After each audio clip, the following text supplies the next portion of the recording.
Je vais même pas attendre la première question. Vas-y alors. Je vais Sur le bluff, non? te demander. Oh, le bluff. On avait des infos différentes, mais c'est même pas ça. Le basket est un sport, est un sport magnifique où on peut jamais prévoir ce qui va se passer. Et quand Sébastien, tu me poses la question de bon, le match, concrètement, il est plus ou moins anecdotique compte tenu de ce que vous avez fait à l'aller. C'est mésestimer l'âme d'un champion, c'est mésestimer l'abnégation de très grandes joueuses parce que ce soir, Winterburn, Peterson, Beran, Krajisnik, elles ont montré que c'était des très grandes joueuses. Et qui plus est, quelqu'un qui n'a pas grand chose à jouer, ou en tout cas qui pense qu'elle ne peut plus rien perdre, bah ça donne le match qu'on a vu ce soir et la première mi-temps qu'on a vu ce soir où elles sont, sincèrement, elles sont injouables. On fait des bêtises, bien sûr. On fait des erreurs, on est indiscipliné défensivement, mais le basket, c'est ça. Et je voudrais le souligner parce que c'est vraiment la beauté de ce sport et c'est pour ça que j'aime ce sport par-dessus tout. Voilà, je voulais commencer par ça et maintenant je vous laisse la parole.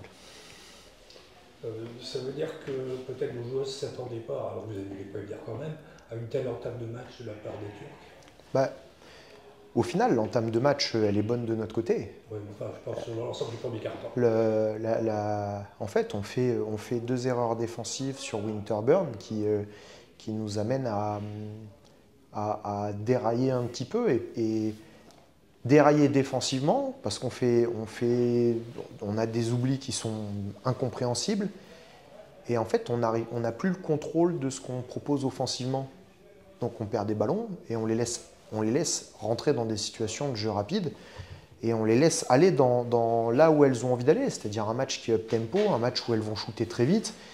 Et la première consigne défensive du match, c'était de les amener loin dans les possessions.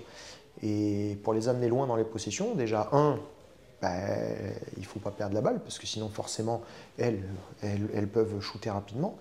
Et 2, il faut qu'on soit discipliné très tôt. Et c'est 2 choses sur la deuxième partie du premier quart-temps, où en fait, on n'y a pas été, quoi. Donc, elle le savait. Sincèrement, on a bien travaillé pour pouvoir aborder ce match-là. Mais bon, il faut reconnaître que Winterburn, elle a mis des gros tirs. Krajisnik, on savait qu'elle allait sur sa main droite tout le temps. Et c'est là où je dis qu'on manque de discipline. C'est qu'on la laisse aller là où elle a envie d'aller. Donc, ça fait partie des choses sur lesquelles il faut qu'on s'améliore et je pense sur lesquelles on a été meilleur sur la deuxième mi-temps. Quand elles ont mené de 15 points, est-ce que vous avez eu un moment de doute à ce moment-là? Bah, bien sûr. Alors de doute, je ne sais pas si doute c'est le mot, mais parce que le match était quand même sur un rythme très élevé. Est-ce que Beşiktaş est en capacité de tenir 40 minutes sur ce rythme-là? Je ne sais pas, j'en sais rien. Maintenant, je sais que cet écart-là, il était lié aussi à nos erreurs. Donc à partir du moment où on est capable de rectifier nos erreurs, a priori, on doit être aussi capable de revenir. Et on a vu, le match, au final, il a quand même été fait de haut et de bas pour les 2 équipes. Il a été fait de très haut pour cette équipe de Beşiktaş. Il y a vraiment des moments où elles ont été très fortes. Voilà, il faut le reconnaître, et défensivement et offensivement. Le mérite de l'équipe des guerrières ce soir, c'est justement d'avoir su garder leur sang-froid, leur calme et de revenir petit à petit sans paniquer, parce qu'on aurait pu justement douter, paniquer et passer de -15 à -30, quelque chose qui aurait pu être envisageable aussi. Et pour autant, c'est pas comme ça que ça s'est passé. Donc il faut aussi mettre ça au crédit des guerrières ce soir. Comment tu juges le match de Marie-Paul, mais notamment un 3 points qui vous fait revenir justement un 3 points à 6,40 de la fin du dernier quart, vraiment où ça switch le momentum, Beşiktaş prend temps mort, même son implication sur cette séquence défensive et offensive, comment tu analyses ça? Ce passage dans le quatrième. Et là, je veux dire, de manière globale, la deuxième mi-temps de Marie-Paul est une deuxième mi-temps où on n'est quand même pas très très loin du très haut niveau. Hein. Ce qu'elle a proposé face à Winterburn, sa capacité à stopper les duels, à boxer pour qu'il n'y ait pas de situation de seconde chance pour notre adversaire. Elle met les tirs quand il faut les mettre, elle sait les passer. Sa deuxième mi-temps, elle est vraiment très bonne. Elle est vraiment très bonne. Là où en première mi-temps, Marie-Paul a eu des errements. Donc c'est cette capacité-là à réagir et à rebondir qu'il faut retenir et tirer les enseignements pour tout de suite faire ce qu'elle a fait sur la deuxième mi-temps, parce que quand on a une Marie-Paul à ce niveau-là, sincèrement, bon, elle justifie très très très très largement son statut d'internationale française. Donc maintenant, vous avez joué Sopron, donc est-ce que vous pensez que cet adversaire il sera très différent de Beşiktaş? Pour rien vous cacher, j'ai vu 2 matchs de Sopron cette saison, donc je ne serai pas vraiment en capacité de dire la différence qu'il y a. Bon, je connais quand même un petit peu le basket hongrois et cette équipe qui est un bastion du basket européen quand même, hein. Champion de l'Euroleague en 2016 si je ne dis pas de bêtises. Peut-être avec moins de forts talents individuellement, mais un collectif qui va être probablement plus fort. Et ça, il va falloir qu'on soit capable de le maîtriser, parce que les erreurs individuelles qu'on va faire vont amener ce collectif à performer. Donc il faut qu'on tire les enseignements de ce soir. Ce ne sera pas la même opposition, c'est une certitude. C'est une certitude. Il y a moins de qualité athlétique.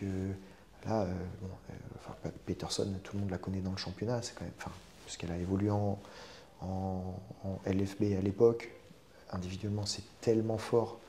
Je ne sais pas combien elle fait de passes ce soir, Peterson, mais c'est quoi? C'est 25 points, 8 passes. Ouais. 25-8.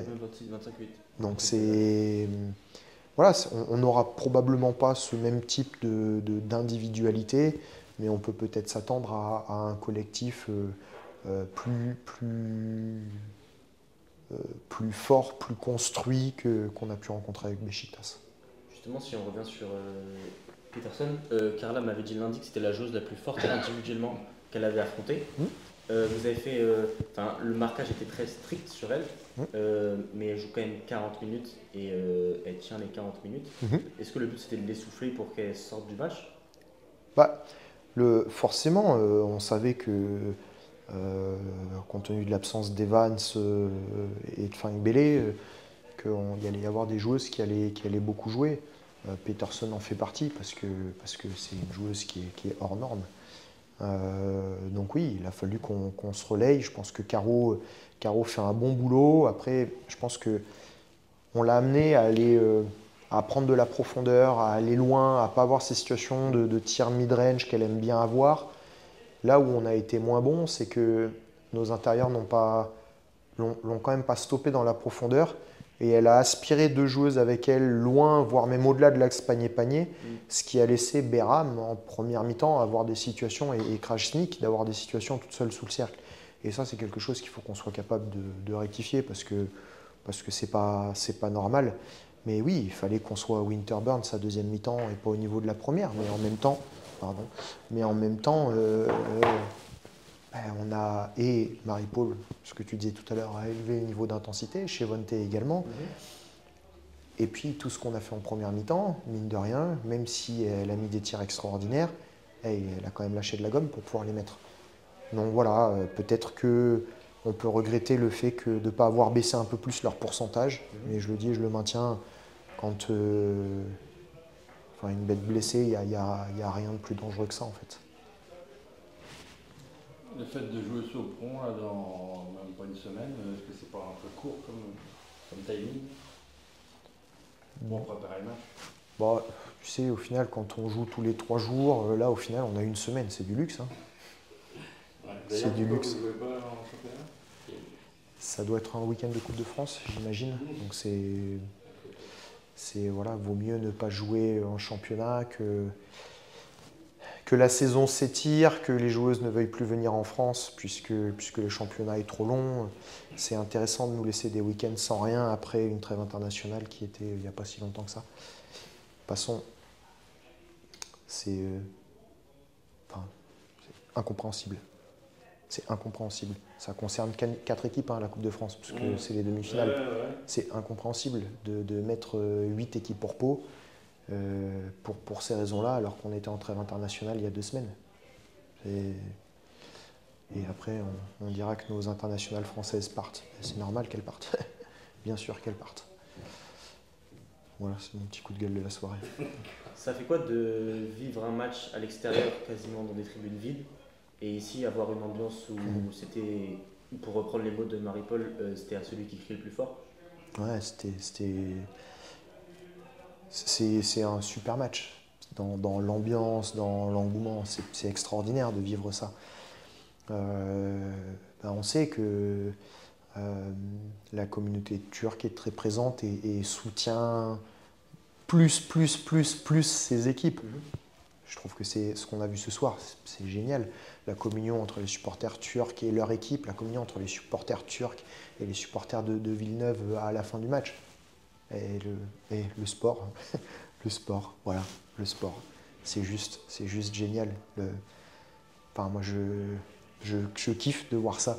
Je kiffe de voir des gens d'origines différentes partager la même passion, partager ensemble. J'ai aimé ça. J'ai aimé ça de par les valeurs que ça dégage, qui sont des valeurs qui sont chères pour moi. Si on revient juste, le match se finit à égalité. Est-ce qu'il y a un tout petit regret de ne pas avoir réussi à trouver un bon tir sur le dernier système? D'ailleurs, justement, je ne sais pas si le tir de carreau était vraiment le système prévu.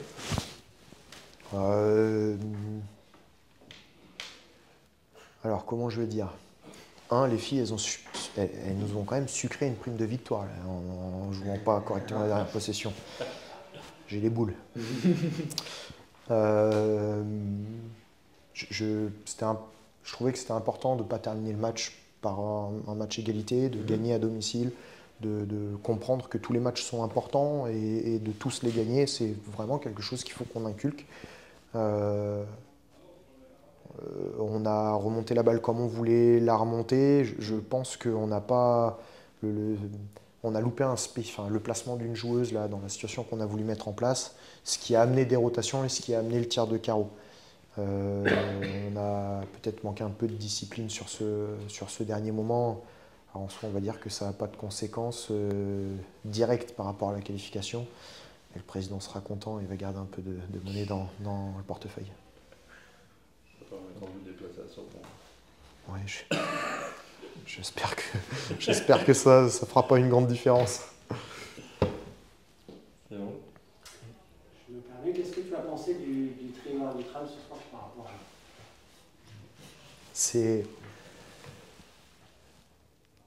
Il y a une chose que j'admire. Non, mais c'est que je veux pas que mes propos soient interprétés, déformés. Ce que j'apprécie énormément en Eurocup, c'est qu'on peut discuter avec les gens. C'est là où je voulais en venir. Parce qu'en championnat, j'ai l'impression que tu ne peux pas discuter avec les arbitres. Et là, j'ai vu un match où ça a laissé jouer, probablement avec des erreurs d'un côté, de l'autre. Peu importe, on peut être d'accord, pas d'accord. À partir du moment où on a un échange et il y a quelqu'un qui nous dit bah voilà, moi j'ai vu ça, ok, j'ai vu ça, moi j'ai vu autre chose, à la limite, peu importe.